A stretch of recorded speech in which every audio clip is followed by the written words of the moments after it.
சுதாகர் ரெஸ்டாரண்ட்டுக்கு வராரு. வந்துட்டு பாக்கியாகிட்ட வந்து ரொம்ப பிரச்சனை பண்ணிகிட்ருக்காரு. நீங்கள் இனிமேல் இங்கே இருக்க முடியாது, நீங்கள் வெளியில் கிளம்புங்க அப்படின்னு சொல்லிங்கிற மாதிரி பிரச்சனை பண்ணுறாரு. பாக்கியா நீங்கள் அப்படியெல்லாம் பேசவே இல்லை, நீங்கள் என்ன ஒவ்வொரு டைமும் ஒவ்வொரு மாதிரி பண்ணுறீங்களா அப்படின்னு சொல்லி பாக்கியா கேட்குறாங்க. ரொம்ப சத்தமாக பேசுகிறாங்க, கோவமாக பேசுகிறாங்க. அதுக்கு சுதாகர் வந்து நல்லா கேம் ஆடுறாரு, நல்லாவே தெரியுது. அவர் கொஞ்சம் கொஞ்சமாக ஒரே எதிரியாக எழுதி வாங்கக்கூடாதுன்ட்டு கொஞ்சம் கொஞ்சமாக மாற்றி மாற்றி மாற்றி கடைசியில் மொத்தமாகவே ரெஸ்டாரண்ட் எழுதி வாங்கிட்டார். வாங்கிட்டு 2 பேருக்கும் ரெஸ்டாரண்ட்லேயே வாக்குவாதம் வந்தோடனே சுதாகர் இனிமேல் நீங்கள் வெளியில் போங்கன்னு சொல்லி விரட்டி விட்றாரு. அவங்க ஆளுங்கள்கிட்ட சொல்லி எல்லோரையும் அடித்து வெளியில் விரட்டி விடுங்க அப்படின்னு சொல்லி சொன்னோன்னே செல்வியும் பாக்கியலட்சுமியும் ரெஸ்டாரண்ட்டும் வந்துடுறாங்க. ரெஸ்டாரண்ட்டை பூட்டிட்டு போயிடுறாங்க. அப்புறம் பார்த்தா அங்கேருந்து கோபமாக வர்றா. வந்து பாக்கியா வந்துட்டு வீட்டில் வந்து சமைச்சி சாப்பிட்றா. சாப்பிட்டு அதோட போய் நைட்டு இருந்து தூங்கிட்டு காலைல எப்பயும் போல கிளம்பி ரெஸ்டாரண்ட்டுக்கு போகிறத கிளம்பி வரும்போது எல்லோரும் ஜாலியாக பேசிகிட்டு இருக்காங்க. ஹாலில் உட்காந்து பேசிகிட்டு இருக்காங்க. அவப்பட்ட கிளம்பி போயிட்டு இருக்கும்போது ஈஸ்வரி என்ன நாங்கள் இருக்கோம், நீங்கள் பாட்டு ஒன்றுமே சொல்லாமல் நீ பேசிகிட்டு இருக்க, அந்தமாரி இனியா வெளிநாட்டுக்கு போனதுலேருந்து அங்கேருந்து ஃபோட்டோலாம் அனுப்பியிருக்கு, அதெல்லாம் நீ பார்க்கலையா, உனக்கு வந்துச்சா வரலையானாங்க. ரொம்ப நேரம் பதிலே சொல்லாமல் வந்துட்டு அதெல்லாம் நான் பார்த்தேன் அத்தை அப்படின்னு சொல்லி ஒரு மாதிரியாக மூஞ்சி உம்முன்னு வச்சுக்கிட்டு அதெல்லாம் நான் பார்த்தேன், ரொம்ப சந்தோஷம் அப்படின்னு சொல்லிட்டு இருக்கும்போது என்ன நீ வந்து சொல்கிறது தான் சந்தோஷமாக இருக்குது அப்படின்னு சொல்கிற, ஆனால் மூஞ்சில் சந்தோஷமே கிடையாது அப்படின்னு சொல்லி சொன்னேன்னா கடைசியில் வந்து என்ன சொல்கிறேன் என்ன சொல்கிறேன் ரொம்ப கோபமாக பேசுகிறேன். நான் பேர் சொன்னதுக்கு நீங்கள் யாருமே கேட்கல, எல்லாருமே என்ன தான் பேசுகிறீங்க, பொண்ணு வாழ்க்கைக்கு இருக்கிறேன் அப்படி இப்படின்னு ரொம்ப பேசுனீங்கன்னு சொல்லிட்டு ஒவ்வொருத்தரையும் வந்து பாக்கியலட்சுமி வந்து திட்டுறா.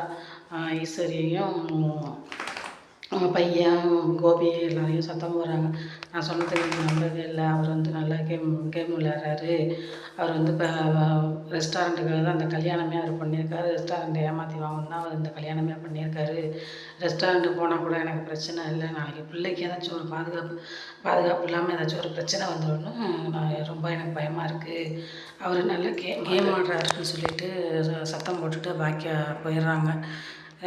இன்னொரு ரெஸ்டாரண்ட்டுக்கு போகலான்னு சொல்லிட்டு போயிடறாங்க. அதுக்கப்புறம் வந்து செலியனும் கோபியும் திரும்பி அவங்க வர்றாங்க. அவங்க சம்மந்தி விட்டு வந்துட்டு என்ன சம்மந்தி இந்தமாரி வந்து சொல்கிறாங்க அப்படின்னு. அவங்க தான் என்கிட்ட ரொம்ப பிரச்சனை பண்ணுறாங்க, நான் எல்லாமே ப்ராப்பராக தான் பண்ணிகிட்ருக்கேன், நான் வந்து எந்த மிஸ்டேக்கும் பண்ணல, அவங்க தான் வந்து தேவையில்லாமல் வார்த்தையெல்லாம் விட்டாங்க, அவங்க ஒரு மாதிரி பேசுனதுனால தான் நான் சரின்னு நீங்கள் ரெஸ்டாரண்ட்டுக்கு போங்கன்னு சொல்லி நான் சொன்னேன். அவங்க வந்து பிச்சை போடுறேன் அப்படி இப்படிலாம் பேசுகிறாங்க. நான் வந்து இந்த மாதிரி பேச்செல்லாம் நான் வாங்கினதே கிடையாது, இதெல்லாம் அது வந்துலாம் எனக்கு தேவையும் கிடையாது, இது நான் இருக்கிற சூழ்நிலைக்கு இதெல்லாம் எனக்கு தேவை கிடையாது, நான் வந்து ஆசைப்பட்டேன் கேட்டேன் அவங்க கொடுக்கல, அதுக்கப்புறம் நான் வந்து கேட்டேன், நான் எப்போயும் எதுவுமே எல்லாமே சட்டப்படி தான் நான் செஞ்சிகிட்ருக்கேன், நான் வந்து எதுவும் தவறாக பண்ணலை அப்படின்னு சொல்லி இங்கே ஒரு மாதிரி பேசுகிறாரு. பாக்கியா நேரடியாக பாக்கியாட்ட பேசும்போது பாக்கியாட்ட ஒரு மாதிரி பேசுகிறாரு. 2 பக்கம் நல்லா கேம் ஆடிட்டு இந்த மாதிரி கோபிகிட்ட நானும் அதெல்லாம் எதுவுமே நான் பேசலை, அவங்க தான் என்னை வந்து ஒரு மாதிரியாக பேசினாங்க, என்னை வந்து ட்ரிகர் பண்ணுற மாதிரி என்னை ஒரு மாதிரி பேசினாங்க, நான் அதனால தான் வேறு வழி இல்லாமல் நீங்கள் வந்து ரெஸ்டாரண்ட்டுக்கு போங்கன்னு சொல்லி சொன்னேன்.